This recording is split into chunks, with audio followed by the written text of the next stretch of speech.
no wrong numbers casharkan waxa uu ka sheekaynayaa ama uu ku dhisan yahay laba tennis oo kala ah present perfect tennis oo ah tenniska toddobaad ee afka ingiriiska iyo simple past tennis oo ah tenniska saddexaad ee afka ingiriiska ayuu ku dhisan yahay marka waxaa muhiim ah inaan aad u dhugano isla markaana aan dhaguugno ama aan dhagaysano fiirino Mr. James Scott ninka la yiraahdo Mr. James Scott mudane James Scott Mr. iyo Mrs. iyo Miss baa kala jira aan jilciyo si loo faa'iideeyo Mr. waxa weeye mudane weeye Mrs.na waxa weeye waa marwo Mrs. waxa loo qoraa MRS Miss-na waxa weeye inanta aan la guursanin ama inanta gabadha ah ayaa loogu yeedhaa inan Miss weeye Master ama Mr.na waxa weeye mudane weeye Mrs.na waa marwo sida aan u kala barano Mr. James Scott ninka la yiraahdo James Scott ama mudane James Scott haas waxa uu leeyahay garage ayuu ku leeyahay ama garage ayuu ku leeyahay garage waxa weeye waa af Ingiriisi af Talyaani hadaan khaldanayn af Soomaaligu waxa weeye meelaha baabuurta lagu dayactiro waa ama baabuurta la dhigaba waa la dhigi karaa baabuurka isagoo samaysan xataa waa la dhigi karaa ee quramaan in lagu dayactiro ma Mr. James Scott ninka la yiraahdo James Scott haas waxa uu leeyahay garage ayuu ku leeyahay in Silbury meesha la yiraahdo Silbury ayuu ku leeyahay garage ama meel lagu dayactiro baabuurta ama baabuurta la dhigto ayuu Silbury ku leeyahay waa Silbury adoo yiri oo kale ma arkayse cadaado ama adoo yiri oo kale qardho ama adoo yiri oo kale Kismaayo Baydhabo ama tuulo aad sheegtay godin labe iyo wixii la mid ah weeye Silbury ama MBC xamar oo kale adoo sheegtay Mr. James Scott ninka la yiraahdo asa garage ayuu ku leeyahay in Silbury ayuu garage ku leeyahay and now haddana anta marka jumlad lagu qabanayo fasiraadda af Soomaaliga na bay noqonaysaa now hadda Soomaan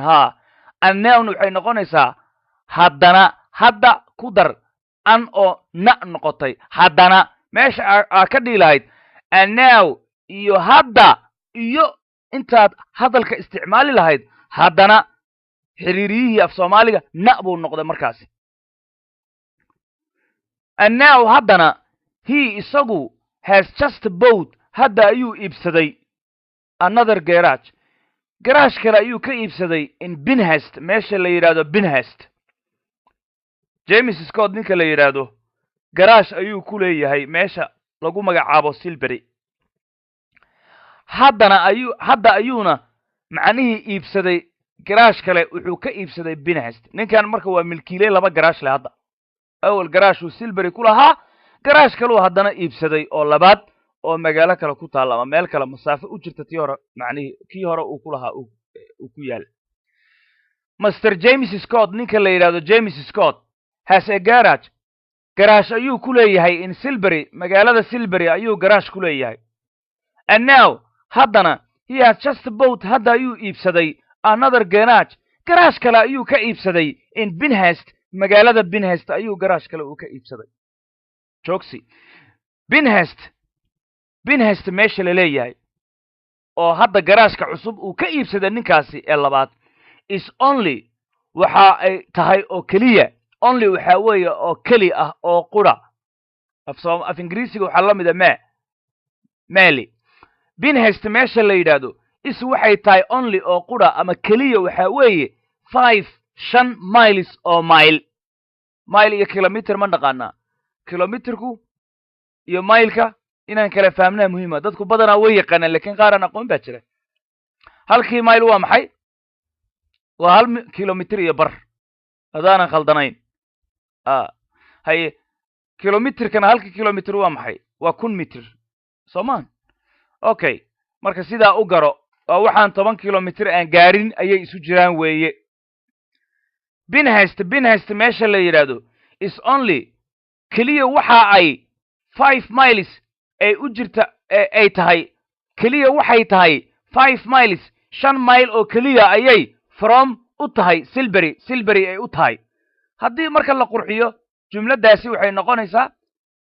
Pinehurst 5 mile oo keliya ayay u jidhaa weeye ama ay u jirtaa Silbury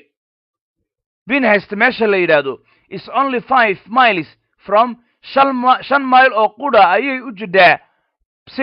Silbury ay u jidhaa but laakiinse Mr. Scott ninka la leeyahay cannot get uma heli karayo a telephone uma heli karo for his new garaashkiisa cusub wax telefoona uma heli karo ninkan garaash buu lahaa garaashkiisaasi hore Silbury buu ahaa garaash cusub uu iibsaday garaashka cusub waa uu ka fog yahay kii hore macnihii 10 mile ku dhowaad buu u jiraa sidaa awgeed garaashka cusub ee hadda uu iibsaday telefoon uma heli karayo telefoon oo macnihii telefoon loo isticmaalo oo adoo dhex jooga garaashkaasi oo cusub telefoon intaad dirto macnihii telefoon meelaha ka dirsato ma helaysid male telefoon waa geeri go'an waa cidlo Pinehurst meesha la yidhaahdo is only 5 miles from 5 mile oo qudha ayay u jidhaaba Silbury but laakiinse Mr. Scott mudane Scott cannot get a telephone uma heli karo for his new garaashkiisaasi cusub telefoon uma heli karo haye telefoon hadduusan u heli karin muxuu samaynayaa marka so sidaa awgeed isagaasi waa ninkii Scott ahaay ee has just bought hadda ayuu iibsaday 12 pigeons 12 qooley ah ayuu iibsaday pigeons waxa weeye qooley doofna waa la dhihi karaa haddii loo baahdo laakiin pigeons hadda ereygan waxa weeye qooleeyo weeye qooleydu marka ay keli tahay waa pigeon 12 waa 12 he has just bought hadda ayuu iibsaday 12 pigeons 12 qooley ayuu iibsaday yesterday shalay a pigeon qooley baa carrier waxay qaaday the first message fariintii ugu horreysay qooley baa qaaday weeye yesterday shalay a pigeon qooley ayaa carrier waxay qaaday the first message fariintii ugu horreysay ayay from waxay ka soo qaaday Pinehurst ayay fariintii ugu horreysay ay ka soo qaaday qooleydaasi waxayna u qaaday Silbury bay u qaaday u fiirso waxaad marka casharkan aad dareemaysaa in ninka garaashka iska lahu garaashkiisii koobaad uusan joogin laakiin uu joogo garaashka cusub ee Pinehurst uu hadda furay saa awgeedna telefoon maadaama uusan u heli karin garaashka cusub inuu soo iibsaday qooley ama 12 qooley inuu shala soo iibsaday sidaas darteedna qooleydii telefoon ahaan uu isticmaalayo oo fariin uu u dhiibayo qooleyda marka la tababaraa waa loo dhiibi karaa fariinta warqad baad qoraysaa qoortaad u gelinaysaa waa hadday kuwa carbisan tahay weeye domestication aad ku samaysay markii hore daatana meesha u dirtay ku tuuraysaa warqadda dadkii meesha joogaa warqadda akhrinaya ama arkaya kadibna fariintaada saasay ku gudubta weeye yesterday shalay a pigeon qooley baa carrier waxay qaaday the first message fariintii ugu horreysay shalay qooley baa from waxay ka soo qaaday Pinehurst ka soo qaaday oo u qaaday Silbury the bird shimbirtu covered waxay ku jartay ama macnii ay ku dabooshay cover waa daboolid the bird shimbirtu covered waxay ku dabooshay the distance masaafada waxa ay ku dabooshay in 3 minutes 3 daqiiqadood ayay ku jartay weeye marka meesha aan dhihi lahayn shimbirtu waxay ku dabooshay intaan dhihi lahayn waxaan leenahay shimbirtu waxa ay ku jartay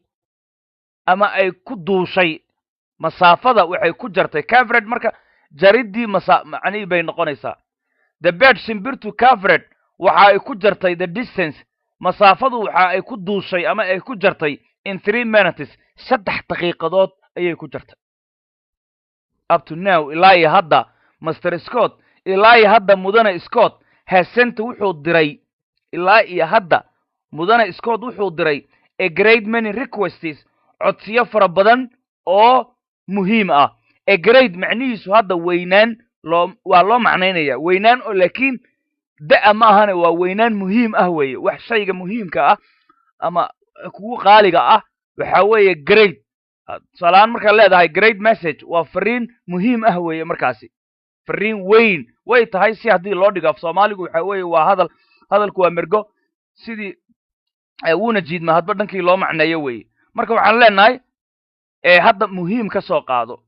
codsiyo muhiima marka waxaan leenahay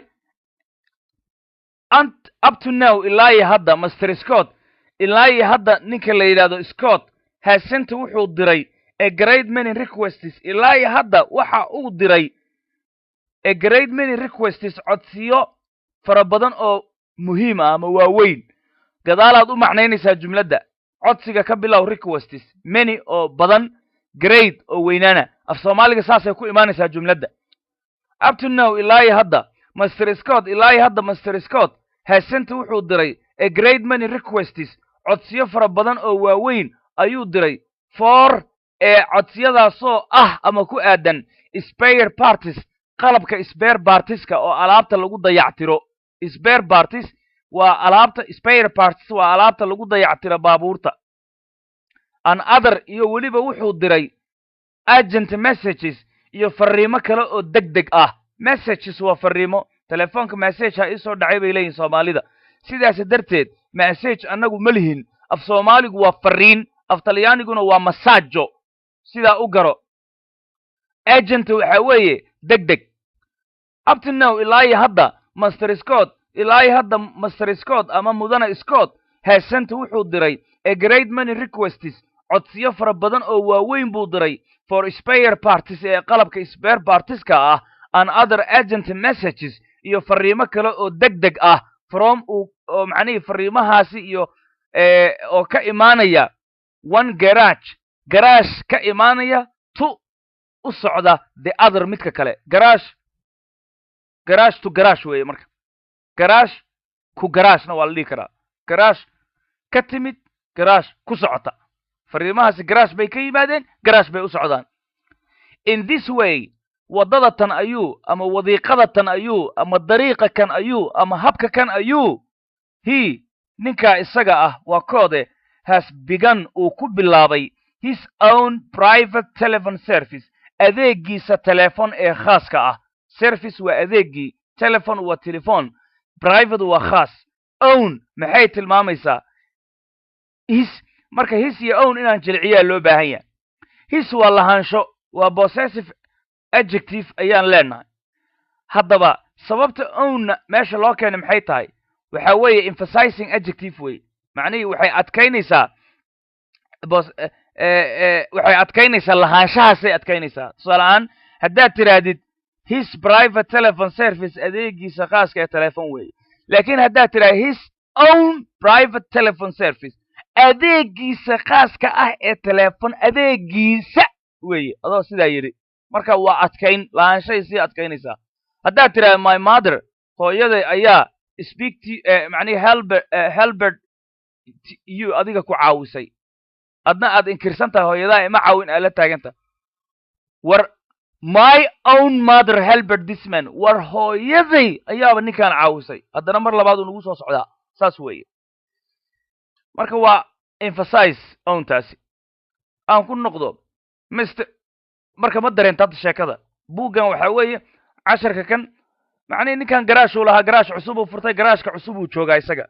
kii horea alaabtu ay u taallaa telefonna ma lahan kan cusub uu joogo marka shaqaalaha jooga kii hore oo garaashka koowaad uu lahaa oo qalabka yaalla shaqaalaha u jooga sidaas awgeed qooley buu soo iibsaday warqaduu qoraya qoortuu u gelinaya kadibna fariimaha way qaadayaan waxay ku ridayaan garaashka shaqaalihii way arkayaan warqadda wuxuu u baahan yahay baabuur bay ugu soo dirayaan ama baabuur bay ugu soo qaadayaan sidaa u garo no wrong numbers wax qaldan male wax iga qaldan ma lahan buu leeyahy ninkan master james scott ninka la yidhahdo master james scott has a garage ayuu ku leeyahay in silbury ayuu garage ku leeyahay and now haddana he has just bought hadda ayuu iibsaday another garage kale ayuu ka iibsaday in binhest magaalada binhest ama meesha binhest la yidhaahdo binhest meesha la yidhaahdo is only 5 miles from 5 mile oo qudha ayay u jidhaa silbury but lakiinse Mr. Scott ninka la leeyahay cannot get a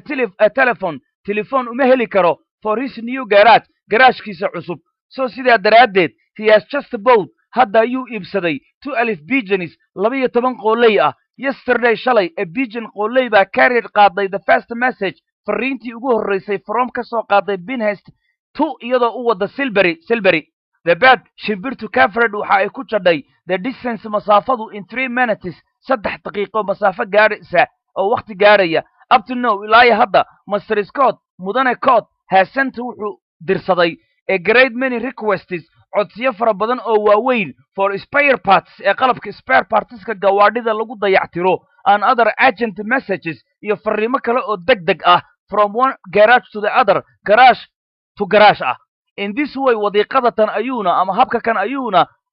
ninka isaga ah has begun uu ku bilaabay his own private telephone service adeegiisa khaaska ah ee telephone. waxaan u malaynayaa in casharka la fahmay. tennis kasta ayaan marka jumladda ay tahay iyo ereyga aan qodqodaynaa. Mr. James Scott has a garage in Silbury waa simple present tennis jumladdaasi has baa meesha taalla. And now he has just bought another garage waa present perfect tennis has iyo bought ayaa meesha taalla. Pinehurst is only 5 miles from Silbury waa simple present tennis. Cafwan tenniskan wuxuu ka sheekaynayaa present perfect iyo simple present tennis. horena waxaan ku sheegay inuu ka sheekeeyo simple past oo tennis saddexaad iyo perfect. haddaan khaldanahay cafiya aadananahay waa khaldami karaa hilmaan hadal kuma jiro. But Mr. Scott cannot get a telephone for his new garage waa simple present tennis jumladdaasi cannot baa meesha taalla. So he has just bought 2 pigeons waa present perfect tense. Just iyo bought iyo has isku qabo. Yesterday a pigeon carried the first message waa simple past tense carried baa meesha taalla. Okay the bird covered the distance waxa weeye iyaduna simple past tense. haddaan dhahna xataa qaab ahaan waxa uu casharkan ka hadlaya 3 tennis dhib noogama imaanayo. simple past tense simple present tense iyo present perfect waa ku aragnaa. Okay waxaan leenahay the bird covered the distance in 3 minutes waa aragnay. Up to now Mr. Scott has sent a great many requests for spare parts and other urgent messages from one garage to the other. iyaduna waa hal jumlad waxaana weeye present perfect tense weeye. waxaana meesha yaalla has iyo sendi bay ka timaada asalkeedu. In this way he has begun his own private telephone service waa hal jumlad waana present perfect tense waxaana weeyaan has iyo begun saas weeye. Comprehension braces fahan gaaban and composition iyo curis weeye. answer ka jawaab baa lagu yidhi this question su'aalahan ka jawaab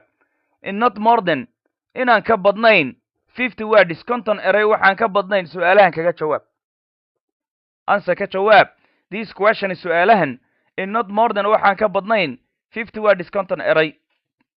ballanteenu waa shaqo ballanteenu waa shaqo. suugaanta Soomaaliyeed ee hadalka murtida leh ku salaysan waxa weeye waxay leedahay ballanteenu waa shaqo. adduunka iyo aakhirada waa shaqo loo baahan yahay. marka waxaan leenahay ballantu waa tii oo 45 wixii ka sareeyo waa la qaadan karaa. haddaad tiraadid 46 47 48 49 ama 50 ama 45 46 47 49 erayadu waa in ay xisaabtoodu noqotaa. laakiin hadday ka bataan waxa weeye anigu shaqo kuma lihi waxa weeye adaa samaysta taasi. buugana lagama ogola sida aad ku aragto farta jiifta amarka la bixinayo. answer ka jawaab this question su'aalaha kan in not more than inaan ka badnayn 50 words konton eray. where xagee ayaa has Mr. Scott xagee buu Mr. Scott opened uu ka furay his second garaashkiisa cusub xagee buu ka furay. Mr. Scott baanu leenahay Mr. Scott has opened wuxuu ka furay his second garaashkiisa labaad wuxuu ka furay in Pinehurst meesha la leeyahay buu ka furay. Mr. Scott has opened his second garage in Pinehurst sidaas weeye. labo weer xagee ayaa is his first garage garaashkiisa cusub xagee buu ku yaalaa ama xagee buu yahay. waxaan leenahay his first garage garaashkiisa cusub is in Silbury ayuu ku yaalaa. his first garage is in Silbury. saddex how far away masaafo intee leeg ayay is ay tahay Silbury intay jirtaa intee in la eg bay jidhaa weeye intee in la eg bay jidhaa. marka how far away is Silbury macnihii intee in la eg masaafo ah ayay Silbury ay inoo jidhaa ma ahana ay jidhaa weeye. marka waxaan leenahay Silbury meesha la leeyahay is only 5 miles 5 mile keliya ayay from waxay u jirtaa Pinehurst amaba haddaa rabto Pinehurst soo hormari. 4 kan Master Scott miyuu awoodi karayaa Master Scott get inuu helo a telephone inuu u helo for his new garage garaashkiisaasi cusub telephone inuu u helo miyuu awoodi karayaa or not mise maya. war ma dhici kadhaa baa lagu yidhi ama ma awoodi karaa in Master Scott uu telephone u helo garaashkiisii cusub. jawaabtu waa maxay? Master Scott ninka la leeyahay cannot get uma heli karo a telephone uma heli karo for his new garage garaashkiisa cusub wax telephone uma heli karo weeye. Master Scott cannot get a telephone for his new garage. 5 what has he bought muxuu soo iibsaday isaga muxuu soo gatay. he isagu baanu leenahay has just bought hadda ayuu soo iibsaday 12 pigeons 12 qooley soo iibsaday hadda. Soomaaliya dad baa qooleyda macnihii ka faana dadka qaar laakiin qooleyda waxa weeye aad bay u wanaagsan tahay waxtarkaasay leedahay aad aragta buuga. what has he bought muxuu soo iibsaday?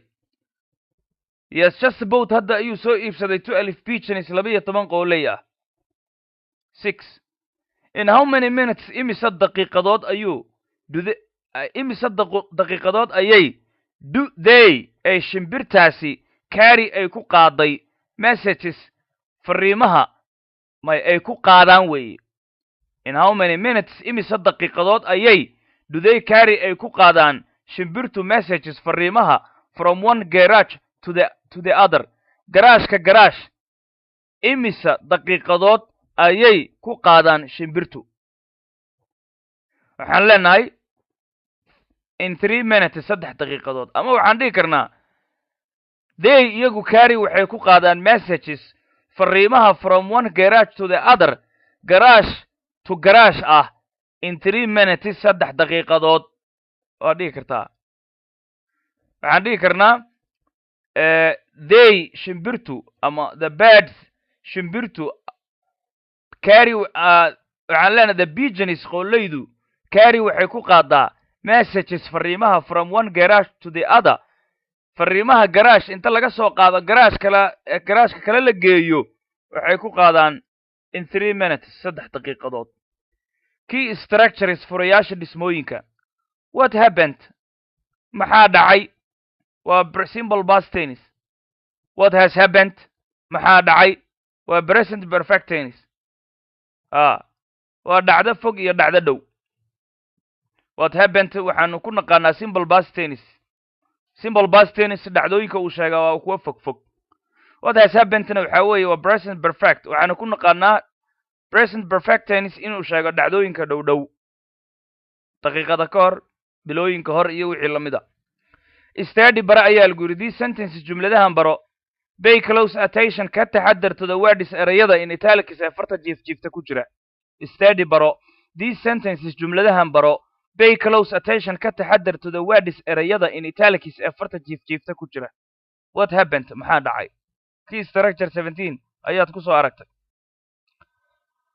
I wrote anigu waan qoray to him isaga waxaan u qoray last month bishii la soo dhaafay. simple past weeye. I wrote anigu waan qoray him isaga waxaan u qoray last month bishii la soo dhaafay. I bought anigu waxaan soo iibsaday this car baabuurkan last year sanadkii la soo dhaafay baan soo iibsaday ama aan soo gatay I bought waxaan soo iibsaday this car gaariga kan last year sanadkii la soo dhaafay he came waxa uu yimaaday to see me aniga inuu i arko ayuu u yimaaday this morning subaxa kan ama subaxdan he came waa uu yimaaday isagu to see inuu arko me aniga inuu i arko ayuu u yimid this morning subaxan I saw him isaga waan arkay 10 minutes ago 10 daqiiqadood muddo laga joogo ago laga joogo way I saw him aniga waan arkay isaga 10 minutes ago muddo 10 daqiiqo laga joogo si marka basta laga dhigo saw iska jir what has happened maxaa dhacay key structure 19 maxaa dhacay oo perfect ah way haddana the trainku has just left hadda ayuu ka tagay ama uu ka dhaqaajiyay the station astaanka hadda ayuu boosteejada tareenku ka tagay marka waa wax tenniskan wuxuu tilmaamaa dhacdo daqiiqada ka hor dhacay iyo wixii lamida perfectiga the trainku has just left hadda ayuu ka tagay ama uu ka boqolay the station astaanka ama boosteejada tareenka I have already anigu horay baan seen u arkay that filmkaas horaan u arkay I have already seen horaan u arkay that filmkaasi he isagu has been abroad waxa uu ku maqnaa dibadda for 6 months 6 bilood xusuus waayo he isagu has been abroad waxa uu ku maqnaa for abroad dibadda waxa uu jiray for 6 months 6 bilood have you ever met adigu ma la kulantay him isaga before weligaa hore ma la kulantay have you ever adigu weligaa met him ma la kulantay isaga before hadda ka hor I have anigu never met him anigu marnaba lama aanan kulmin before hadda ka hor I have never met anigu lama aanan kulmin him isaga before hadda ka hor